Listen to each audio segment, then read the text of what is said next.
Hey, what's up? This is Danny Wood. This is vlog number 5, and I'm going to be covering real estate investors, how you as a real estate agent can connect with and target real estate investors. Now, I'm doing it from the back of my RV because normally I'd be out in a really cool, epic location filming this video, but it's not safe out there. You got to be self-isolating, so this is where I am. I'm doing it from the back of my couch in the motorhome. Now, I want to be sharing ideas on targeting and connecting with real estate investors, and it might not be the most ideal time right now for you to be working with investors and meeting them and shaking their hand. However, pick and choose the ideas that work with you that you can apply now, because I'm going to be sharing ways to remotely connect with them, but then also in the future, because I think there's going to be a whole wave of investors putting their homes on the market because they don't want to be investors anymore. They're just out of the landlord game, especially after people aren't getting paid their first month's rent, that sort of thing. So this is what I want to do. Real estate investors, that's today's topic. I want you to save this video. You can save it, share it, comment it, at least get it out to somebody else that you know works with real estate investors. If you can't apply the knowledge, somebody else, maybe they can. When I first started working with real estate investors, back in my early days, all real estate agents looked at me like I was crazy. They're like, what? Why would you work with real estate investors? They have no loyalty. That's what they would tell me. I'm like, well, so what you're saying is I have a chance, right? So if they don't have loyalty to me, that means they don't have loyalty to the other agents either. Now, if a person is under contract, I'm not going to be going after their business. But if it's free game, I will out follow up anybody if I can. And so I have a chance. And this is my thought with investors. If I have one investor, that means they have two homes, the one they live in and the one that they're renting out. So that means if I have 100 people in my database that are all investors, that means I have 200 homes, the 100 that they live in, and then the other 100 that they're renting out. So I saw great value in working with real estate investors. Now I'm going to give you my game plan, and you can pick and choose your own adventure. So the first one is you have to have a strong call to action. I'm going to give you 4 call to actions that I found worked with me, and you can pick and choose the ones that you think will apply to you. The first one is monthly alerts. It was really easy for me to set up people in my database to get monthly alerts of just the duplexes, triplexes, the fix and flips, and the power of sales. And then what I started doing is a monthly newsletter where I would go through all of the listings that fit that criteria, and then I would pick and choose my favorites, and I would describe why.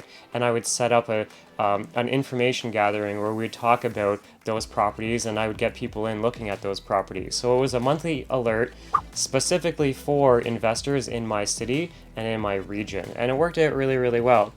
It worked out so well that we started doing a monthly tour based on that email. Well, now obviously right now with COVID-19 you're not going to be running out doing tours, even though Uncle Dan is telling you to do a tour. Save this idea for the future.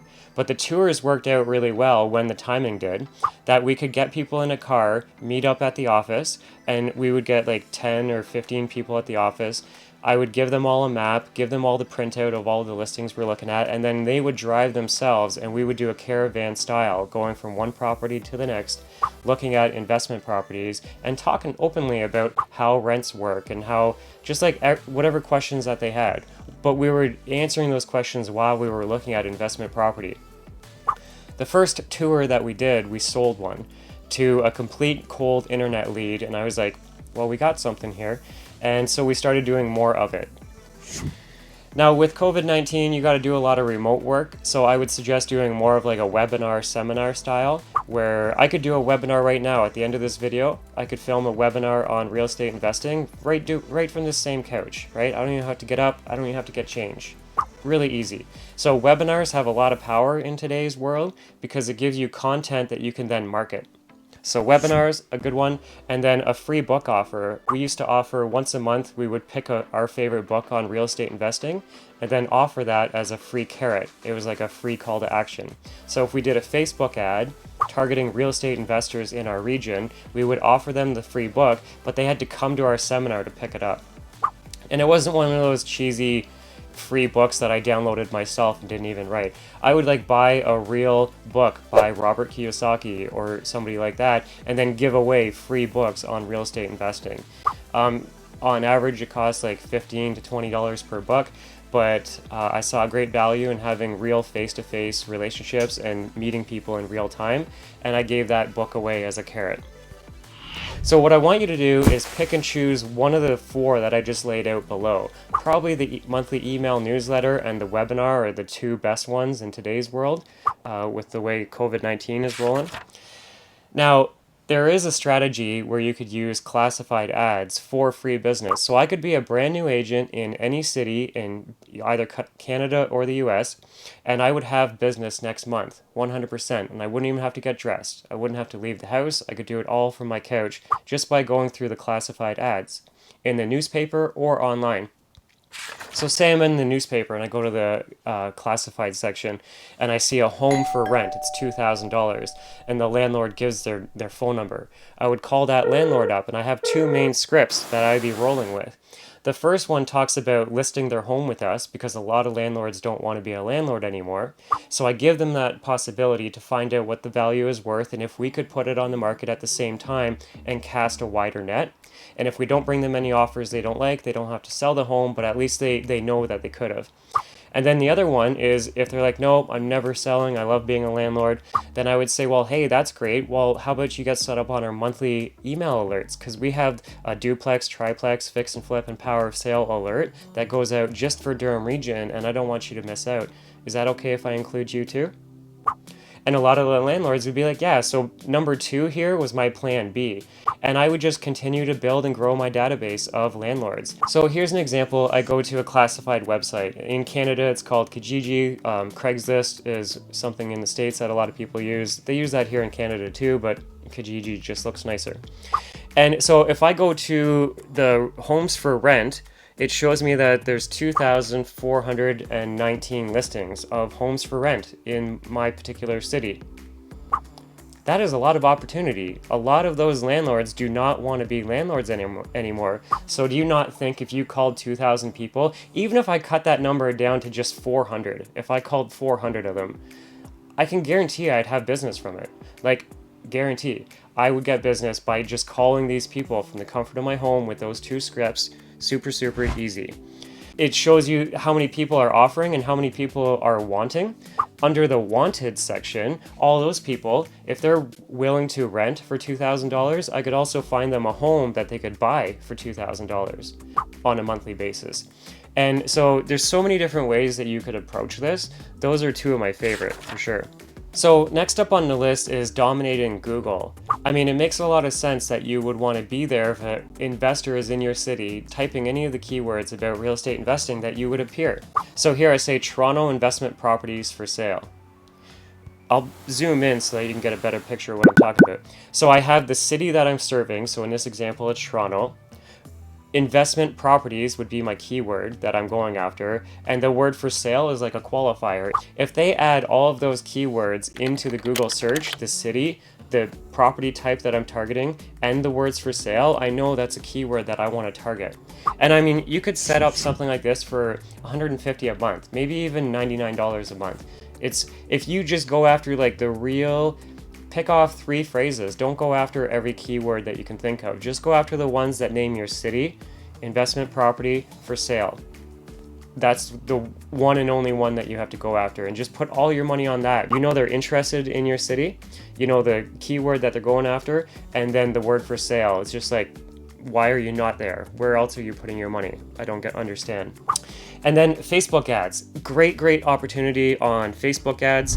So we can target people on Facebook based on job titles. So some of the job titles that I go after would be if their job title says that they're a landlord or a property manager or a real estate investor. If their job title said that, then I would target with them one of my 4 call to actions.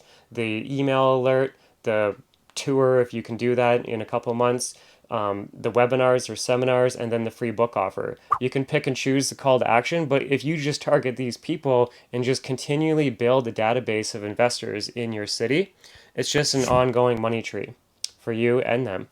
And then you can also target people based on interests. So real estate investing, or if a person is interested in Rich Dad, Poor Dad, or interested in any of the TV shows, there's a lot of real estate investing TV shows, you can target people that are interested in specific TV shows as well. And again, we would target with them, the ad would be about the 4 different call to actions, depending on which one worked the best.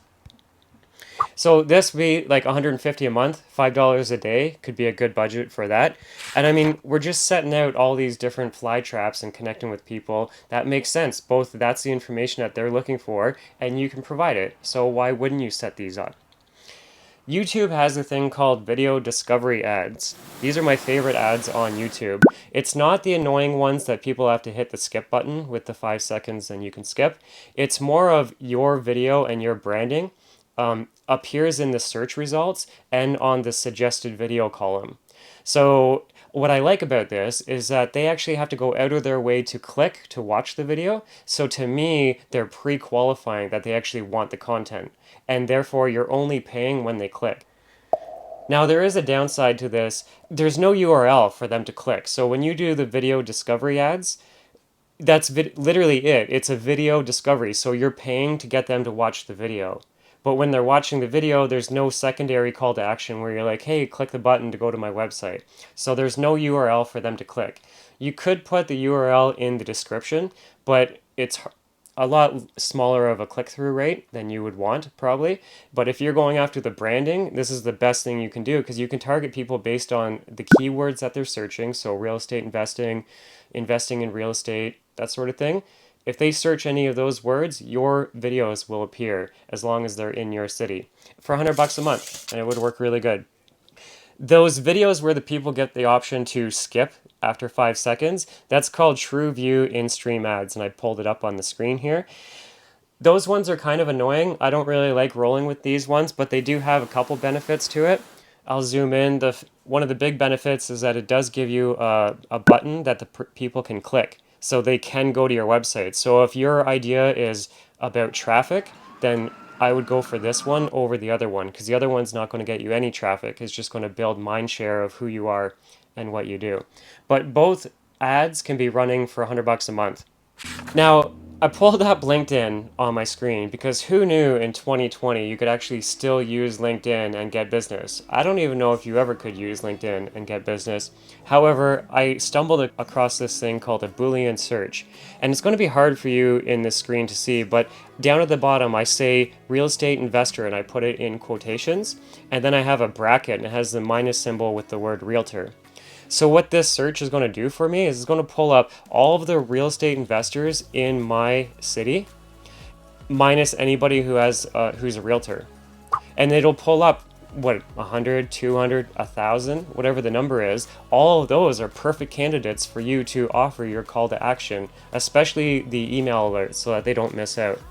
So that is the best way you can use LinkedIn. And during a webinar that we're going to do coming up, I'm going to show you specifically how to use this Boolean search. And it's with the free version of LinkedIn. You don't have to do anything or pay anything above and beyond you having a profile. So if you've got a profile, then you can do this Boolean search. And I'm going to show you the coding on how to do that. So you remove all the realtors and just pull off all of the investors in your city. It's pretty cool and it's free and you should do it.